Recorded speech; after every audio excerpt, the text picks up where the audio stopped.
consacré, le chapitre 1, c'est le pouvoir du monde symbolique, le chapitre 2, qui est consacré à l'énergie, la notion d'énergie, telle que elle existe déjà de manière potentielle chez les anciens, et comment elle s'est formalisée chez les physiciens et les mathématiciens, et comment on l'utilise aujourd'hui. Et puis ensuite, vous avez cette notion de stabilité ici, dont je retrace partiellement donc l'histoire, et dont je montre les différentes facettes qu'elle peut prendre. Et puis, j'en viens, disons, à l'œuvre de Platon dans ce livre également, qui est accessible sur Internet. Platon, c'est, disons, le maître d'Aristote. Aristote est l'élève de Platon. Aristote a développé beaucoup d'idées, de concepts et de notions présentes chez Platon. Platon qui est vraiment le fondateur, on peut dire, de la démarche scientifique. Vous trouverez ici tous les éléments qui permettent de voir, bon, il faut revenir en arrière, qui permettent de voir donc, comment, bon, je ne peux pas glisser ça, bon, comment Platon introduit à la fois les règles, un certain nombre de règles méthodologiques comme définir, classifier, procéder par synthèse, analyse, la méthode hypothétique, la méthode analogique, tout ça il l'utilise, il la définit et il introduit un certain nombre de concepts dont je donne ici une liste très restreinte. Bon, voilà pour Platon. Alors Platon, dont je ne vais pas tarder d'ailleurs à reparler. Alors donc, le terme stabilitas, je ne le dis pas dans le livre, apparaît en fait au XIIe siècle. Il apparaît au XIIe siècle, mais tout à fait dans un contexte très différent du contexte actuel. Il est employé évidemment par les religieux. Bon. Mais c'est le développement de la représentation mathématique des événements, des processus de ce monde, développement fait disons, au cours des 3 derniers siècles, qui a introduit l'imprégnation véritable de ce concept et cette utilisation du concept de stabilité dans les sciences. À l'heure actuelle, aujourd'hui, disons, tous les exposés qui viennent aussi bien des sciences molles que des sciences dures font appel, si vous lisez les textes, très fréquemment à cette notion de stabilité et, disons, le terme stabilité apparaît dans les textes. Alors, au fil du temps, l'observation du monde, l'étude du mouvement, s'est enrichie petit à petit par, évidemment, la description d'abord, l'observation, la description, la représentation et l'émission d'hypothèses. Platon établit déjà dans les lois la distinction, et ça a été repris par Aristote et puis ensuite par les mathématiciens du XIXe siècle, la distinction entre le mouvement rectiligne et, disons, le mouvement circulaire. On voit bien qu'il devine que tout mouvement est la composition des deux, et ça donnera lieu à un théorème très important, disons, en mathématiques, et je dirais, il a une valeur ontologique profonde.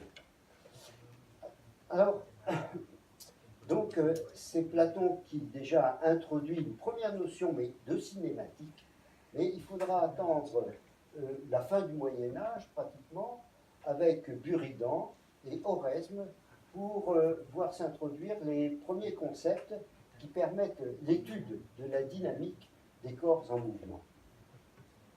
Et sur ce plan, au XVIIe siècle, Spinoza est évidemment un petit peu en retrait de ses contemporains mathématiciens, de Christian Huygens en particulier, qui a joué un rôle absolument essentiel.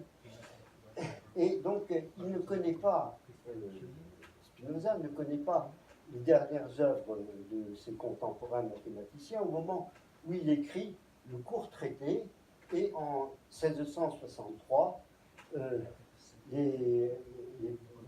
livre intitulé Les principes de la philosophie de Descartes.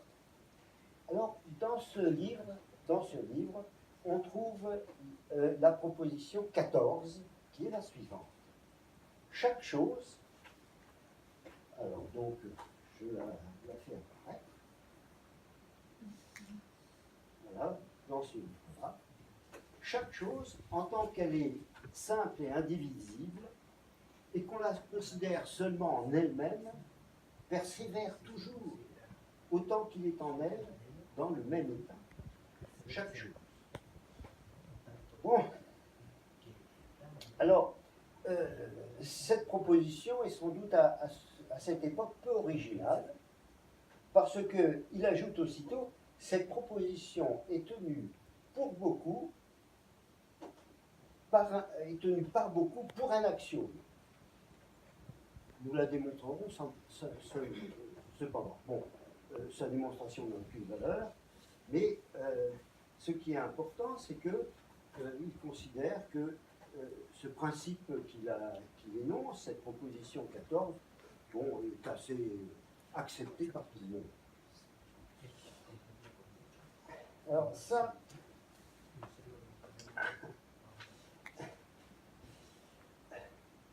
bon, donc Spinoza a écrit en 1663 les principes de la philosophie de Descartes.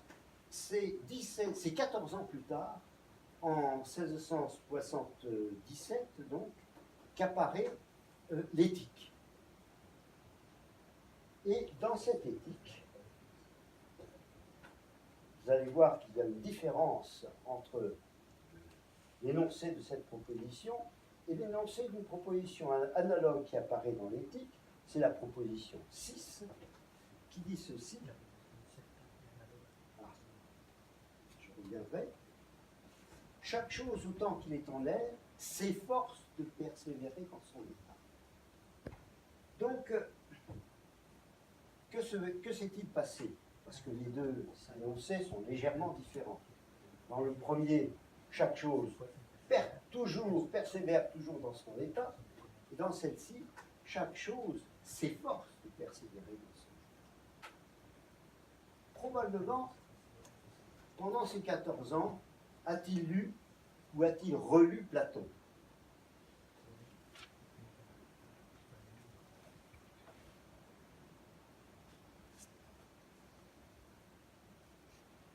Le banquet. Dans le banquet, Platon dit ceci. Car c'est encore ici, comme précédemment, le même principe, il utilise aussi le terme principe, d'après lequel la nature mortelle cherche toujours, autant qu'elle le peut, la perpétuité, l'immortalité, mais elle ne le peut que par la génération. Regardez la richesse, disons, du contenu des phrases de Platon. Il envisage la nature mortelle, elle cherche toujours autant qu'elle le peut, la perpétuité, l'immortalité, mais elle ne le peut que par la génération. C'est beaucoup plus riche que ce que dit Spinoza. Par contre, Spinoza présente l'intérêt d'utiliser chaque chose. Qu'entend-il par chaque chose? Alors, Spinoza a lu Lucrèce, sans doute, et si on lit Lucrèce, je réfère ici à un spécialiste de Lucrèce qui s'appelle Pierre Vesperini, qui a écrit un livre magnifique sur Lucrèce. Dans les De Natura Rerum, Lucrèce utilise le terme res, les choses. Res. Et alors, absolument n'importe quoi est une res. C'est vous, ce sont ces fleurs, c'est ce micro, c'est ce plafond, c'est la pluie qui tombe, c'est aussi une idée. Voilà le sens que donne Lucrèce à Rès. Vraiment une chose absolument sans précision de sa nature, de ses qualités. Voilà. Et c'est dans ce sens aussi que dans le premier tome de Topologie et Perception, j'ai utilisé le terme objet. Objet, disons, c'est l'équivalent de res. À ceci près que je distingue quand même un objet et un processus. Bon, passons là-dessus. Alors donc, voilà en somme les précurseurs de ce principe. Et on peut donc se demander, est-ce que ces précurseurs ont-ils eu des échos parmi les philosophes qui leur ont succédé? Alors là, on va rencontrer des personnes déjà citées tout à l'heure. À la fin du XVIIIe siècle, avec les grands naturalistes, Buffon, Lamarck, Darwin, apparaît la notion d'évolution, et cette notion d'évolution, disons, est comprise et intégrée très rapidement par les philosophes. Mais, évidemment, qui dit évolution est lié un petit peu peut-être à stabilité, vous le devinez, mais on ne parle jamais de stabilité. Le terme stabilité est tout à fait inexistant, disons, dans les écrits de Spinoza. J'ai fait demander à des spécialistes de Spinoza si effectivement je ne me trompais pas en disant que ce terme était absent lors du discours de Spinoza. Ils m'ont confirmé que cette notion même, disons, était absente de Spinoza, qui, lui, voyait les choses comme l'illustration de de l'immanence de Dieu, et qui dit immanence dit une forme extrême de stabilité, tout simplement. Alors donc, cette notion d'évolution s'introduit chez les philosophes, et on va la retrouver évidemment, disons, dans les écrits de Schopenhauer, de Nietzsche et de George Georg Simmel.